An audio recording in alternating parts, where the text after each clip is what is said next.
Here we are. This is a Tamiya Scania 1/14 scale in R620, I think.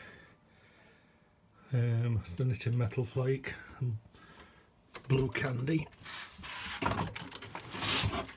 Turn around. It's not finished yet. Lights aren't in. Headlights not finished them. I've got a few trailing wires. But this is candy paintwork.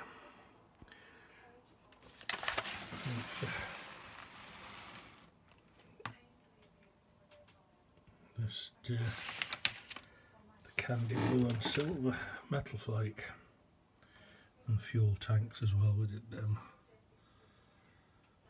The nice little show look truck. Then I've used a Spectrum FX, quite difficult to see really, but there's a Spectrum FX on the mirrors and the visor. Then all front done, all masked up using 1.5 and 3mm tape,